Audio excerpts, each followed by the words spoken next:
algunos pacientes ya me conocerán, soy el doctor Daniel Bazán, soy médico internista y pues el día de hoy tenemos una pequeña clase para mostrarles y es una clase pues importante, bueno, una pequeña ponencia para poder informar al paciente sobre la importancia del hígado graso y qué tan frecuente es, ¿no? Ya que es una patología que es bastante prevalente, que es bastante frecuente en los pacientes que tienen diabetes y también los pacientes que viven con obesidad. Entonces, bueno, comenzaremos definiendo la enfermedad. La enfermedad, el hígado graso, digo, aunque, bueno, tiene varios nombres cada vez más complicados, saben cómo somos los médicos, tiene una definición, pues, bastante sencilla. Realmente es una enfermedad en la cual se acumula grasa en las células del hígado y esto va a causar inflamación y disfunción pues realmente esquematizar cómo se va realizando una cierta progresión en el daño que puede generar esta enfermedad. Entonces, la enfermedad hepática asociada a la disfunción metabólica es la presencia de infiltración grasa en las células hepáticas sin inflamación y debe de estar acompañada de al menos uno de 5 factores de riesgo cardiometabólico. Los factores de riesgo metabólico más adelante los explicamos, pero bueno, pueden ser desde el sobrepeso, la obesidad, la resistencia a la insulina, la hipertensión y la dislipidemia. Ujú. Luego, hay otra definición que es la esteatohepatitis asociada a disfunción metabólica, que es una enfermedad en la cual, aparte de la infiltración de grasa en las células hepáticas, también ya va a existir cierta inflamación o necrosis centrolobular, ¿no? Y con centrolobular nos referimos a la inflamación en el hígado. Ujú. Entonces, en esta segunda definición, que es la esteatohepatitis, ya hay daño, muerte celular, y esto puede llevar a la fibrosis, cirrosis y carcinoma hepatocelular. Y bueno, lo vamos a anotar, claro, como una progresión de la enfermedad. Ahora, igual más adelante lo vamos a explicar dentro de la fisiopatología de la enfermedad, pero es muy importante reconocer que menos de 10% de los pacientes que tienen enfermedad hepática grasa van a desarrollar mortalidad por esta causa. La mayoría van a tener mortalidad relacionada a eventos cardiovasculares mayores, como infartos principalmente, pero de todas maneras, pues esto es un factor de riesgo. Ujú. Y bueno, también hay otro tipo de enfermedad hepática asociada a disfunción metabólica que se da en el contexto de tanto disfunción metabólica por diferentes factores de riesgo cardiovascular como un consumo elevado de alcohol, ¿no? Entonces, esas son las definiciones bien establecidas que tenemos hasta ahora. Ujú. Ahora, es la relevancia de hablar de la enfermedad por hígado graso es porque es la enfermedad hepática más común en los países industrializados. Es decir, la enfermedad más común en los países eh, occidentales o que tienen esta influencia. Y eso tiene una importancia porque sabemos que recientemente, y bueno, más bien no recientemente, desde hace décadas estamos en una etapa globalizada del mundo, ¿no? ¿Esto qué quiere decir? Pues que nuestra sociedad replica la alimentación de otros países, ¿no? De otros países occidentales. Entonces, eh, no lo pongo como tal aquí en la, en la diapositiva, pero hace poco veíamos precisamente una ponencia de un especialista en obesidad y me comentaba algo bastante que me llamó bastante la atención, que es que la dieta de 1950 comparada con la del día de hoy, 2025, hay una diferencia enorme en la cantidad de calorías. ¿A qué me refiero con esto? Que en 1950 el promedio de contenido calórico en la dieta habitual de un paciente o de, bueno, la población en general era de 2.000 calorías. y actualmente en 2025 la cantidad energética que consumen los pacientes en promedio es alrededor de 4,000 kilocalorías. Entonces, es por eso que cada vez pues, es más frecuente las enfermedades cardiometabólicas, ¿no? Ahora, bueno, continuando con la epidemiología, eh, la enfermedad del hígado graso está prevalente en 75 de los pacientes que tienen obesidad y en 69% de los pacientes que tienen diabetes. Entonces, por eso es muy, muy, muy importante conocer esta información. Y bueno, en México, pues no tenemos tantos estudios, no hay tanta epidemiología para conocerlo, pero mm, al- la cifra que está reportada es que alrededor de 14,3% de la población tiene hígado graso. Y de ellos, eh, mujeres tienen sobrepeso y obesidad. Más bien, de los pacientes que tienen hígado graso, 84% son hombres y 46% son mujeres. Entonces, es una enfermedad que también tiene cierta predisposición más marcada en los pacientes hombres, ¿no? Entonces, bueno, esta diapositiva la pongo precisamente para ejemplificar el hecho de que nuestro país, pues, es tiene una gran cantidad y una riqueza cultural, gastronómica y humana, pues, bastante diversa, ¿no? Pero ¿qué pasa en nuestro país? Pues que tenemos una gran tendencia a consumir alimentos altos en carbohidratos, altos en grasa, y este tipo de alimentación hace que, pues, precisamente sea más difícil llevar una alimentación más balanceada y sea complicado que los pacientes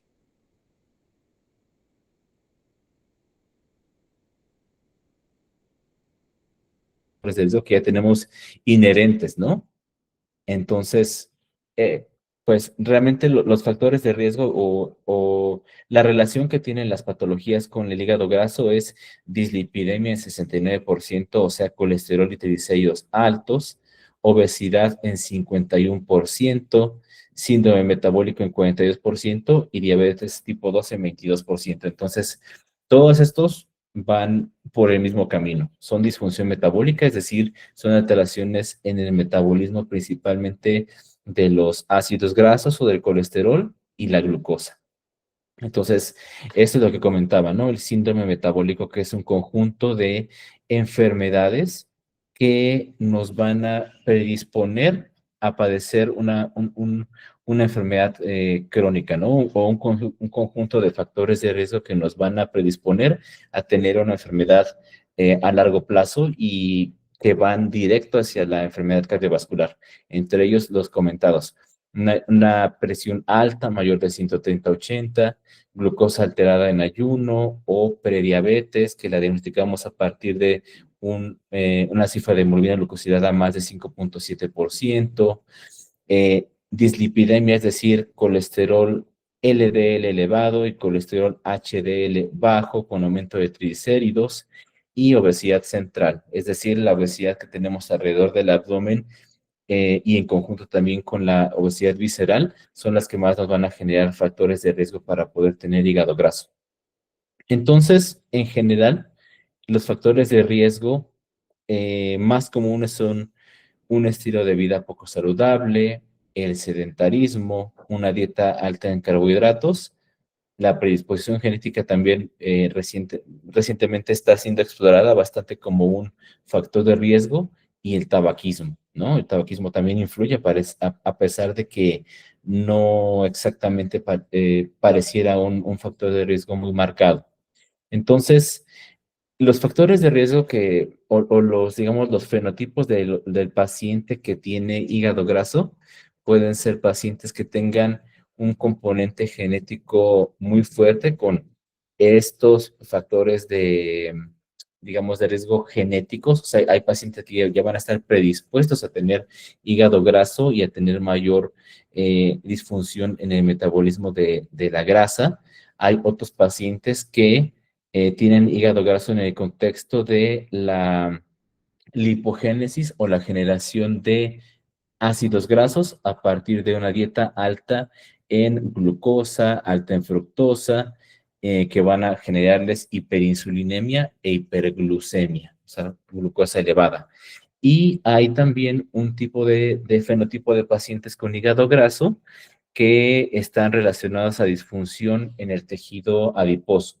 Es decir, que tienen una tendencia a acumular mayor cantidad de grasa visceral o grasa central abdominal, y esto como tal, pues es un factor de riesgo para padecer resistencia a la insulina e hiperglucemia, ¿no? En comparación con los pacientes que tienen una disposición de la grasa eh, en, digamos, en mayor presencia en la zona glúteo-femoral. Es por eso que, bueno, en ocasiones cuando estamos en las consultas o en las evaluaciones iniciales, medimos el índice cintura-cadera para ver qué tanto factor de riesgo tiene.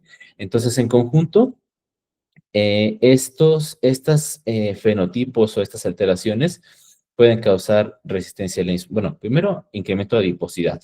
Segundo, resistencia a la insulina, dislipidemia, diabetes tipo 2, enfermedad cardiovascular y, bueno, a largo plazo, la esteatosis hepática o el hígado graso puede generar fibrosis. Entonces, pues bueno, es parte de la fisiopatología y las principales vías que pueden inducir hígado graso y su asociación con la resistencia a la insulina y la disfunción metabólica. Ahora, mm, trato bueno, en esta diapositiva, en lo que tenemos representado en esta célula que es, bueno, es un hepatocito o una célula del hígado que está representado como cuadrito rosa, la vamos a utilizar para saber cómo es que se desarrolla el hígado graso y la disfunción metabólica. Entonces, tenemos nuestro hepatocito, esta célula rosa, ¿verdad? En el contexto de una dieta alta en grasa, alta en glucosa, se empieza, y que bueno, que esto genere resistencia a la insulina, provoca que al estar más presente dentro de nuestro torrente sanguíneo, se empiece a depositar en las células hepáticas. Esta deposición o esta internalización en exceso de grasa en el hígado incrementa la resistencia a la insulina y produce otros efectos que van a contribuir a la inflamación. Esta inflamación, que es provocada por la internalización de la grasa en el hepatocito, va a inducir la actividad de unas sustancias inflamatorias que se llaman citocinas. Entonces, esas citocinas, bueno, son algunas interleucinas o algunas quimiosinas llamadas interleucina 6, interleucina 8, factor de necrosis tumoral beta y factor de crecimiento tumoral alfa. Entonces, estas sustancias lo que van a hacer es generar inflamación. ¿Y cómo es que va a responder nuestro organismo? Pues va a responder tratando de repararlo. ¿Mm? El estrés o la inflamación celular provocan disfunción de, bueno, algo más complicado que son los organelos de las células. Se produce estrés mitocondrial, disfunción del retículo endoplasmático y disfunción celular. Entonces, la manera como va a empezar a repararlo es activando unas células que se llaman células estrelladas, y estas van a empezar a tratar de reparar, ¿no? A tratar de reparar el hepatocito, es decir, la célula del hígado, y va a empezar a generar inflamación hepática, fibrosis y después cirrosis, ¿no? Y bueno, en algún momento cuando la inflamación es crónica o la inflamación llega a ser, digamos, muy prolongada, pues puede provocar también carcinoma hepatocelular. Pero bueno, como lo comentábamos hace rato, es muy poco probable y solamente pasa en 10%.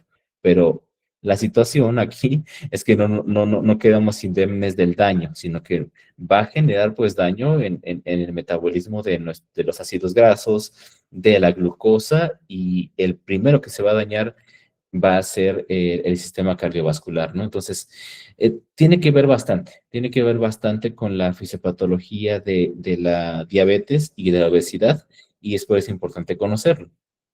Ahora, hay diferentes mecanismos, ¿no? hay diferentes causas metabólicas y sus consecuencias que son una sobrenutrición o malnutrición, una, un incremento en la adiposidad visceral y un incremento de la adiposidad muscular, ¿no? Entonces, hay diferentes llanas terapéuticas que van a intervenir en estos factores de riesgo para que se pueda inhibir esto. Ujú. Inhibir precisamente esto que comentaba hace unos momentos, ¿no? La aterosclerosis o la generación de esa estría grasa en los vasos de órganos vitales como el corazón y que después nos genere falla cardíaca o una enfermedad cardiovascular mayor como un infarto o evento cerebrovascular, entre otras complicaciones que no siempre son exactamente un infarto, ¿no? Ahora, hablando de clínica o de signos y síntomas de la enfermedad, la mayoría de los pacientes con hígado graso no van a tener ningún síntoma. Pueden llegar a tener de manera muy inespecífica fatiga, dolor en el cuadrante superior derecho, es decir, por debajo del reborde costal del lado derecho. Pueden identificarse con hepatomegalia cuando exploramos a los pacientes y bueno, puede dar algunos otros signos de resistencia a la insulina, ¿no? Que es lo que puede generar el hígado graso y bueno, eso lo podemos ver por una alteración dermatológica que se llama acantosis nigricans, que es la coloración más oscura de los pliegues de las extremidades o del cuello y que, bueno, eso nos puede indicar de una manera dermatológica que el paciente puede tener resistencia a la insulina, ¿no? Entonces, realmente la enfermedad no da muchos síntomas, ¿no? Realmente no, un paciente puede tener hígado graso o puede llegar a tener esteatohepatitis, ¿no? Provocada por hígado graso y no tener ningún síntoma, a menos que esté en un estadio pues más avanzado o que tenga ya fibrosis o cirrosis hepática, ¿no? Entonces, ¿qué podemos encontrar en los laboratorios? Esto es bastante importante de conocerlo porque justifica el hecho de que a muchos de los pacientes cuando los vemos de primera vez o tal vez en el seguimiento, pidamos pruebas de función hepática. ¿Qué pasa cuando vemos las pruebas de función hepática? Hay determinados patrones de elevación de enzimas hepáticas que nos pueden hacer pensar que el paciente tenga hígado graso, ¿no? Si se elevan las enzimas hepáticas como AST o ALT y ALT se eleva más que AST, podemos pensar que el paciente tiene hígado graso, ¿no? Entonces, esta es la justificación por la cual en muchas ocasiones pedimos estudios y si notamos una elevación en las enzimas hepáticas de manera significativa, investigamos más, ¿no? Por esa razón, en ocasiones pedimos algunos otros estudios. Entre esos estudios, precisamente un ultrasonido, ¿no? Em, Hay diferentes métodos de imagen por los cuales podemos diagnosticar el hígado graso, ¿no? El que más frecuentemente utilizamos por la disponibilidad, por el costo y por lo poco invasivo que es un ultrasonido, ¿no? Pero hay otros métodos diagnósticos por imagen que podemos utilizar, como la elastografía o la elastografía por resonancia magnética, ¿no? Entonces, son en ocasiones métodos diagnósticos que son mucho más precisos, pero que no en todo momento son necesarios y que nos pueden, pues bueno, ayudar para poder diagnosticar adecuadamente el paciente, ¿no? Entonces, por eso algunos pacientes seguramente que les habrán solicitado un ultrasonido y lo que podemos identificar en el tejido graso o en la imagen que nos genera el ultrasonido es este aspecto como granulado o este aspecto con mayor ecogenicidad. ¿Mm? Entonces, mientras mayor ecogenicidad tenga o mayor apariencia de granulación, mayor es el grado que nos describen los radiólogos en el estudio de imagen y pues más severa la enfermedad hepática. Entonces, pues bueno, esa es la razón por la cual a algunos pacientes les hemos solicitado esos estudios y la importancia de, claro, de realizarlos, ¿no? Ahora, mm, síntomas. Síntomas de esto ya es, bueno, otra entidad patológica avanzada, ¿no? Ya cuando existe fibrosis o cirrosis, hay hipertensión portal y esa hipertensión portal va a hacer que tengamos algunas alteraciones ya en el funcionamiento hepático ya de manera más severa, ¿no? Pueden llegar a tener proteínas bajas, pueden empezar a tener elevada la bilirrubina, se prolongan los tiempos de coagulación y otra cosa que llama bastante la atención en algunos pacientes, que es tener las plaquetas bajas, ¿no? Ahora, esto no quiere decir que todos los pacientes que tengan plaquetas bajas tienen enfermedad hepática avanzada o que tienen fibrosis hepática o cirrosis. Hay diferentes causas y siempre se tienen que descartar dependiendo del contexto clínico de cada paciente. Ujú. Ahora, hablando acerca de el tratamiento requiere de una intervención multidisciplinaria, multimodal, con el objetivo de mejorar ciertos aspectos. Y van a ir encaminados sobre todo a la pérdida de peso, aunque yo diría más la pérdida de adiposidad y con esto pues tratar de reducir la inflamación en el hígado. Ujú. Entonces, el tratamiento principal del hígado graso, bueno, de la estatosis hepática o del hígado graso asociado a disfunción metabólica, es la modificación en el estilo de vida, optimización en la medicación, tratar comorbilidades, perder grasa corporal y bueno, en dado caso, pues suspender el alcohol y también el tabaco. Y bueno, hago una acotación con el tabaco porque pareciera que no es un factor de riesgo, pero como genera inflamación, se ha visto que los pacientes que consumen, bueno, que tienen hígado graso y que consumen tabaco con frecuencia, tienen una mayor progresión hacia la fibrosis hepática. Entonces, por esa razón, pues se tiene que tratar de evitar estos hábitos, ¿no? Estos hábitos que definitivamente nos provocan inflamación y daño orgánico.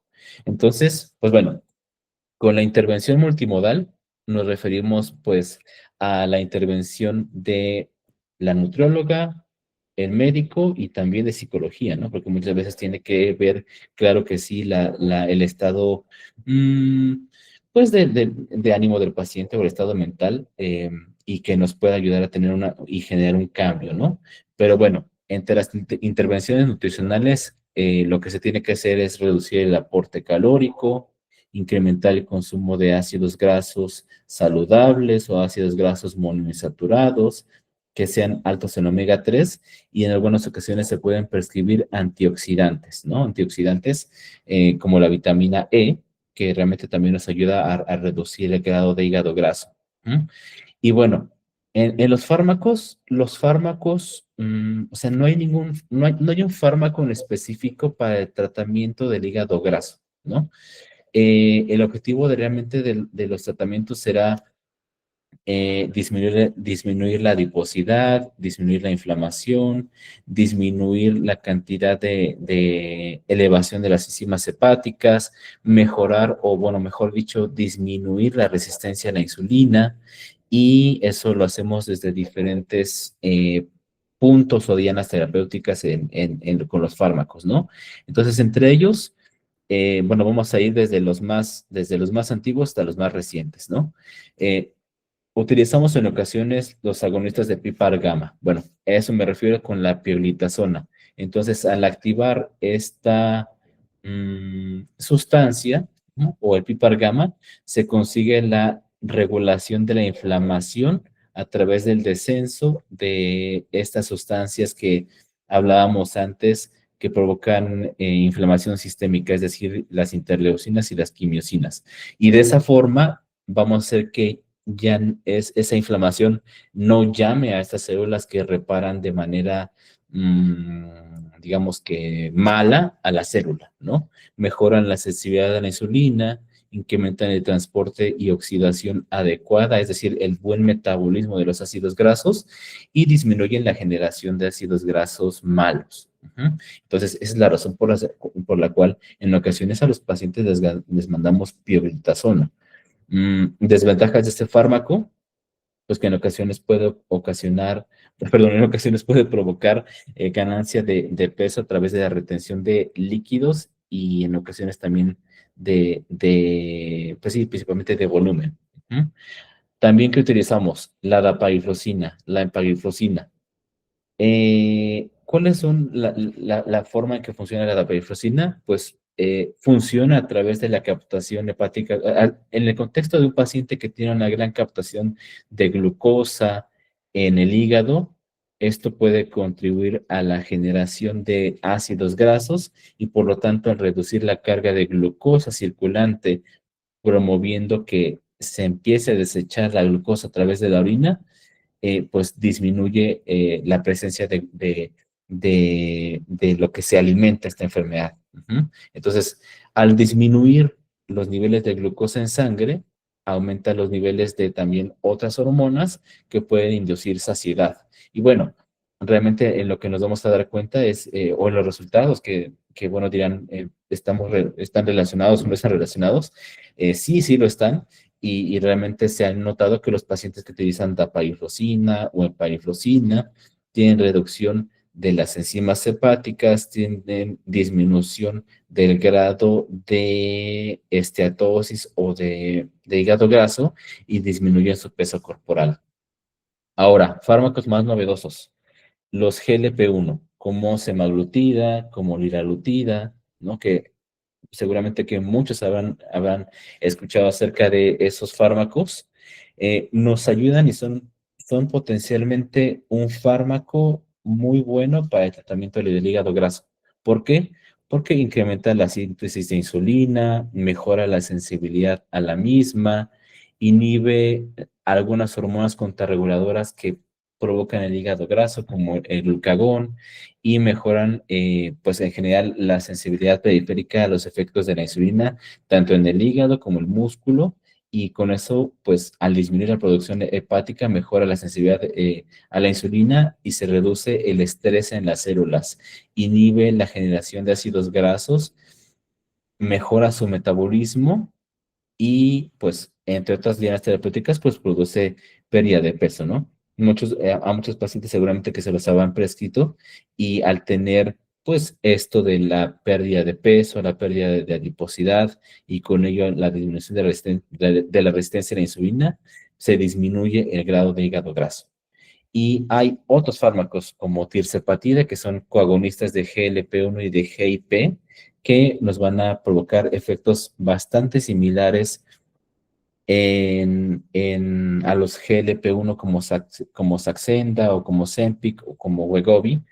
Y bueno, realmente en lo que nos van a ayudar es en tanto incrementar la síntesis de insulina como mejorar la oxidación de los lípidos e inhibir algunas células contrarreguladoras. Pero a diferencia de los GLP-1, los coagonistas de GLP y de GIP mejoran el almacenamiento de lípidos en el tejido adiposo. Entonces, al reducir la deposición ectópica, o sea, la deposición que no debería de estar en esos órganos, pues se disminuye el hígado graso.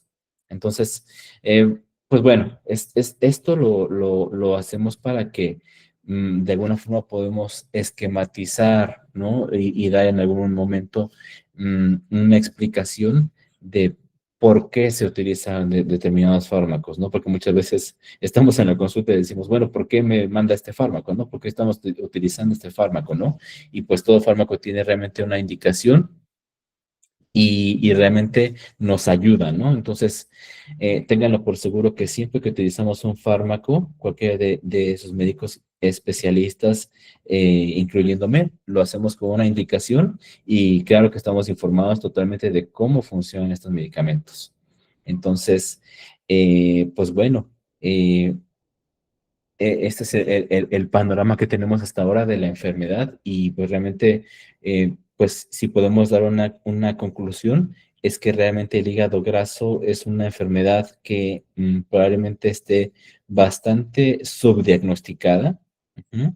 Y pues eso hace que la pasemos por alto y que en algún momento no le prestemos tanta atención, pero tiene tanta atención como el control de glucosa y el control de peso, y eso es porque pues finalmente los pacientes que tienen hígado graso en su mayoría no van a tener mortalidad por el hígado graso en sí mismo, sino por enfermedades cardiovasculares.